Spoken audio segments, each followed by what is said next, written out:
Kita barusan selesai dilakukan pemeriksaan, pada intinya ada 58 pertanyaan dan semuanya sudah dijelaskan. Dari hasil pertanyaan-pertanyaan tadi, semuanya itu semakin terbuka persoalan ini. Artinya kapan terjadinya, menggunakan apa, semua sudah dijelaskan sama kita. Seperti itu, ada 58 pertanyaan. Itu termasuk bukti-buktinya juga disampaikan? Ya, bukti disampaikan karena ada beberapa rekaman-rekaman percakapan, itu bagian dari pemeriksaan tadi, disampaikan semua. Jadi selain beberapa pertanyaan juga, Niki juga menyampaikan saksi-saksi yang mengetahui persoalan ini, tapi saksinya harus saya lindungi, saya tidak boleh sampaikan. Seperti itu. Nik, lega nggak, Nik? Hah? Lega nggak? Alhamdulillah lega, udah selesai, akhirnya nggak ada BP lagi, udah selesai, tinggal nunggu dipanggil yang terlapornya. Udah pasti baju orang nggak nih? Ah, Udah pasti baju orang nggak ntar? 1.000.000%. Tadi sempat kesulitan nggak? Kan Niki sempat kesulitan gitu jawab pertanyaan. Enggak sih, enggak Lancar ya? lancar karena kan semua udah diketahui kan, tinggal dia ditanya dijawab gitu-gitu aja, lancar semua. Niki, mungkin dari beberapa pertanyaan atau fakta yang terungkap di atas ada yang bikin geram nggak sih? Geram semua lah, kalau geram ya geram semua. Dokter Oki juga geram pas tahu ya kan, karena waktu hasil visum kan Dokter Oki juga tahu, Dokter Oki juga dikasih tahu ternyata emang betul begitu, karena kan Dokter Oki kan juga dokter kan. Iya. Jadi ya kalau ditanya geram apa enggak pasti geram sebagai orang tua. Niki, tadi pertanyaannya yang diperdalam oleh penyidik seputar apa aja sih? Nggak boleh kita sampaikan. Yang terpenting dari pertanyaan tadi itu ada yang paling inti ditanya tadi. Laura Mezani Mawardi itu siapa? Itu anak saya yang lahir tanggal sekian. Terus apa buktinya kalau itu anakmu? Ini buktinya dikeluarkan sama Niki. Jadi buktinya akte kelahiran masih asli, kartu keluarga masih ada.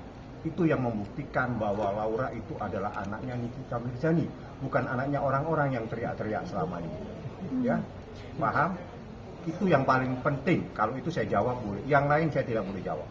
Karena yang lain itu menjelaskan tentang peristiwa kejahatan yang lagi dilaporkan, jadi tidak boleh. Tapi kalau identitas Laura sudah dijelaskan, dia anaknya Nikita. Jadi yang punya hak adalah Nikita Mirzani berdasarkan akte kelahiran dia belum 18 tahun. Oke? Kalau misalkan Fadil jadi tersangka, emang beneran mau jadi rubuhin rumahnya Pak Adil? Jadi tadi udah konsultasi juga, boleh nggak dirobohin rumahnya, tapi katanya nggak bisa masuk mobil buat ngancurin rumah, jadi terpaksa harus sewa tukang, mungkin 20 orang untuk merubuhin rumah ini. Kan Niki ada isu di luar, ada isu-isu aja gitu kan, ada isu katanya Rasman udah mau ngelepas jadi kuasa hukum. Nah itu gimana pandangan? yang kenal Bang Rasman, ya sekarang kita panggil Abang. Gimana? Pura-pura ninja lagi. Kalau saya sih cuman kalau seandainya udah disuruh Niki untuk menanggapi, saya hanya bisa katakan misalnya saya contoh Bang Fahmi ya, kalau kita sebagai kuasa hukum itu sehendaknya kita berbicara sesuai substansinya saja, jangan melebar kemana-mana, ke A, ke B, ke C, sehingga jadinya takutnya jadi blunder sendiri. Dari awal juga sudah saya bilang, seandainya kalau mau mengambil kasus seperti ini, tolong hati-hati, jangan sampai malah jadinya nama baik Abang atau saya bilang Bang Rasman akan jadinya tercemar, karena sebenarnya duduk kasus ini kan udah jelas sekali ya sebenarnya, tapi karena terlalu jauh menurut saya, terlalu melenceng kemana-mana antara A, I, U, E, O, akhirnya ya jadinya blunder sendiri.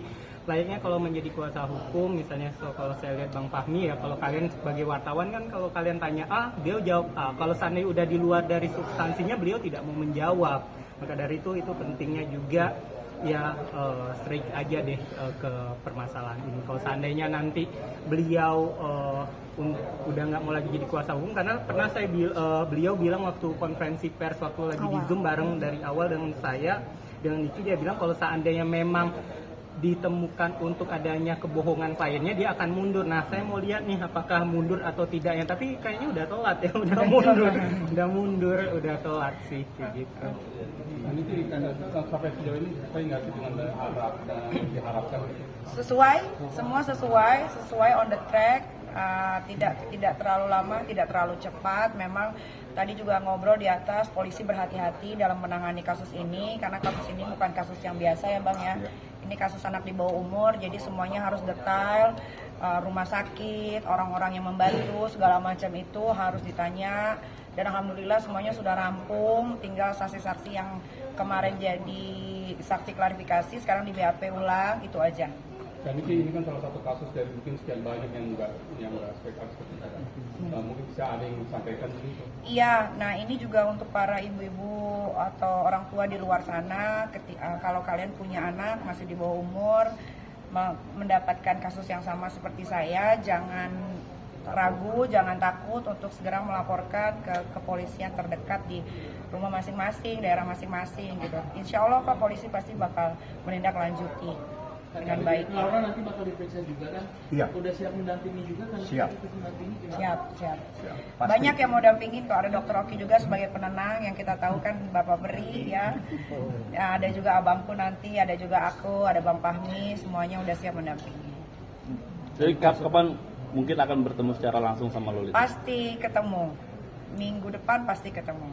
Sekarang saya senangnya sih dalam berjalannya waktu, Allah itu maha baik ya, akhirnya terbuka semuanya, siap tabir-tabir semua orang yang selama ini Laura bela, akhirnya kita lihat ya kualitas orang itu, bagaimana orang-orang itu menjelekkan Laura ya. Banyak sekali kalian lihat dengan konferensi persnya, ada juga yang melakukan live ya. Menjelekkan Laura dengan fitnah-fitnahan. Itu Laura harus tahu itu orang, kualitas orang yang selama ini dia bela. Mungkin saya pikir bukan dia bela, tapi diduga terbrainwash otaknya, memikirkan seakan-akan mereka itu orang baik gitu. Kali ini akan protek banget ke depan untuk anak-anaknya. Oh iya, dari dulu juga udah protek. Cuman kan kalau udah lepas dari genggaman kan yang bisa apa. Tapi kan sekarang yang penting sudah diperbaiki, sudah insya Allah juga dalam waktu dekat mungkin bisa digenggam lagi sama saya. Jadi ya doain aja semoga masalah ini cepat selesai gitu, supaya nggak berlarut-larut juga. Dan terbukti juga waktu Laura masih dalam tinggal sama Niki, bagaimana Niki benar-benar menjaga anaknya ini gitu aja. Dan saya tidak pernah menelantarkan anak ya, karena dari bayi sampai umur 16 tahun disekolahkan dengan baik. Ya mungkin ada miss-nya di 1 tahun ke belakang ini gitu, karena dia kan jauh sekali di UK gitu. Kan soal komentar yang Mami Eda tuh yang mengatakan Saya nggak kenal manusia kera, saya nggak mau mengomentari marsupilami. Jadi kalau mau nanya seputaran manusia aja. Laura sekolah, Laura pasti akan sekolah lagi. Sudah dipersiapkan semua sekolahnya, masih di luar negeri, tapi tidak saya kasih tahu di mana. Ini masuk ke dokteran aja ya. Insya Allah. apa menanggapi terkait komentar-komentar yang dari orang kayak Mami Eda gitu? Saya nggak kenal keluarga kera Eda itu, jadi saya tidak mau menanggapi karena biar bagaimanapun bahwa permasalahan ini dimulai itu dari manusia kera itu. Harusnya Laura bersekolah dengan baik di asrama. Dia itu sekolah di Taunton. Taunton itu di UK adalah sekolah nomor 2 terbaik, dan itu bukan murah, sekolah itu mahal sekali. Hanya orang-orang yang berduit yang bisa masuk ke sekolah itu dan yang berotak pintar. Nah, gara-gara dia mendekati anak saya terus, Laura, akhirnya Laura jadinya terpancing, malah kabur dari asrama. Angki, menyesal nggak sih 1 tahun belakangan itu agak miss Menyesal, ya menyesal tidak menyesal. Ini kan hidup ya. Kita kan nggak pernah tahu ke depannya bakal dapat musibah apa lagi. Jalanin aja lah. Kalau memang ada yang salah, kita betulin gitu. nanti bakal lebih protektif lagi nggak sih Kak, biar LM nggak kenal orang? Iya, Kak Laura sampai tua pun akan saya protek kalau saya masih berumur panjang. Nanti ketika Laura bakal bersekolah lagi kan dia keluar negeri, ada pengawasan khusus atau seperti apa nggak sih? Nggak ada, kan karena sudah dewasa mungkin dia bisa belajar dari masalah yang sekarang. Siapa tahu banyak perubahan, amin, ya kan? Ya karena dia anak satu-satunya perempuan dan Laura banyak sekali cita-citanya yang pengen dia capai. Dia itu anak super pintar, Laura itu IQ tertinggi di sekolahnya, dan dia masuk tahun-tahun itu bukan karena bayar. Di UK itu nggak ada sogok menyogok kayak di Indonesia. Jadi kalau kalian nggak pinter, kalian nggak bisa masuk. Walaupun punya uang bermiliar triliun pun sekalipun nggak bisa masuk situ. Jadi Laura anak yang pinter, anak yang pandai. Sayang sekali kalau dia tidak melanjutkan sekolahnya. Makanya dari sekarang ini aku, Dr. Oki, Bang Fahmi semuanya sibuk cari sekolah yang terbaik di luar negeri supaya tidak terkontaminasi dengan makhluk-makhluk astral di Indonesia. Tapi rencana itu udah diketahui Laura atau? Laura sudah tahu. Sekarang dia lagi belajar juga di Rumah Aman. Dia setiap hari baca buku. Dia juga saya kirimin video-video dari orang-orang yang dia bela. Ternyata bicaranya seperti itu. Alhamdulillah sedikit demi sedikit ada perubahan yang baik. Laura boleh pacaran lagi nggak sih? Boleh, asal jangan sama Kang Semir dan sejenisnya. Atau mau ada misalnya jodohin gitu, ketemuin sama laki-laki yang baik? Pasti ketemu nanti. Tapi biar Laura sekolah dulu karena dia pasti rindu sama sekolah. Kapan rencana Laura pulang, Kak? Laura belum tahu pulangnya kapan, kan masih dalam proses. Ini masih dalam proses. Kan itu bisa jadi seorang ibu, sebagai seorang ibu, pelajaran apa yang didapat dari Sebagai seorang ibu apa pelajaran yang didapat? Iya banyak sekali ya. Walaupun kita melakukan yang terbaik, pasti ada kurangnya terus di mata anak. Mau memberikan yang terbaik, pasti anak ada yang nggak setuju. Tapi ya resiko menjadi orang tua, apalagi single parent. Ya nikmatin aja. Laura sendiri ada penyesalan? Menyesal pasti. Harusnya kan dia bentar lagi kuliah nih.